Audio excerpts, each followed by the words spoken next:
বিদেশী ঘোষিত কোনো ব্যক্তিক ৰেহাই দিয়া নহ'ব।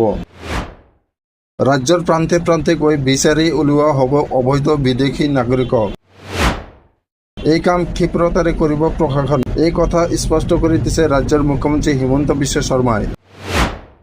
তেওঁ কয় যে ৰাজ্যত বিদেশী ধৰা পেলোৱাৰ কাম ক্ষীপ্ৰতাৰে কৰা হ'ব আৰু ঘোষিত বিদেশী নাগৰিকৰ বিৰুদ্ধে আইন অনুসৰি গ্ৰহণ কৰা হ'ব ব্যৱস্থা।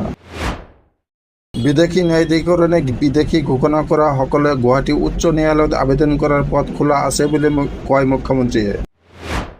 তেওঁ কয় উচ্চতম ন্যায়ালয় বা উচ্চ ন্যায়ালয়ত যিসকল লোকৰ আবেদন বিচাৰাধীন হৈ আছে তেওঁলোকৰ বিৰুদ্ধে আমি কোনো ব্যৱস্থা গ্ৰহণ কৰা নাই। কিন্তু যিসকলে ন্যায়ালয়ত আপিল কৰা নাই তেওঁলোকক বিতৰণ কৰা হ'ব। শেহতীয়াকৈ আৰক্ষী অধীক্ষকৰ বৈঠকত ৰাজ্যত ক্ষীপ্ৰতাৰে বিদেশী ধৰা পেলোৱাৰ বাবে সিদ্ধান্ত লোৱা বুলিও তেওঁ জানিবলৈ দিছে। ৰাজ্যত ৰাষ্ট্ৰীয় নাগৰিকপঞ্জী উন্নীতকৰণৰ বাবে বিদেশী ধৰা পেলোৱাৰ কাম সাময়িকভাৱে স্থগিত ৰখা হৈছিল যদিও এতিয়া আমি এই প্ৰক্ৰিয়া ক্ষীপ্ৰ কৰাৰ সিদ্ধান্ত লৈছোঁ, এইদৰে কয় মুখ্যমন্ত্ৰীয়ে। কিছুদিন পূৰ্বে মেঘালয় আৰু অসমৰ শিলচৰত আন্তঃৰাষ্ট্ৰীয় সীমান্তৰে ৩৫জন বাংলাদেশী নাগৰিকে অবৈধভাৱে ভাৰতত প্ৰৱেশ কৰিছিল আৰু তেওঁলোকক বিতৰণ কৰা হৈছে বুলিও জানিবলৈ দিছে মুখ্যমন্ত্ৰী শৰ্মাই। মুখ্যমন্ত্ৰীয়ে আঙুলিয়াই দিয়ে যে ন্যায়াধিকৰণে বিদেশী নাগৰিক বুলি ঘোষণা কৰা কোনো ব্যক্তি যদি আদালতত প্ৰত্যাহ্বান জনায় তেন্তে তেওঁলোকৰ অসমত থকাৰ অধিকাৰ কাঢ়ি লোৱা হ'ব।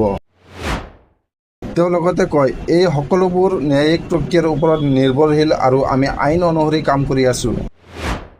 যদি ন্যায়পালিকাই স্থগিতাদেশৰ আদেশ দিছে তেন্তে আমি ইয়াক সন্মান কৰোঁ।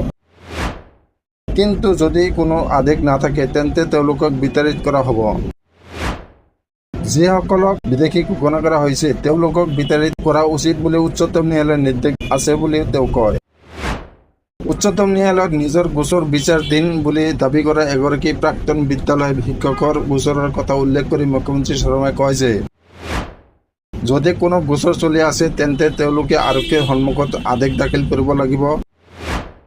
যিসকলৰ আদালতৰ নিৰ্দেশ আছে তেওঁলোকক থাকিবলৈ দিয়া হ'ব।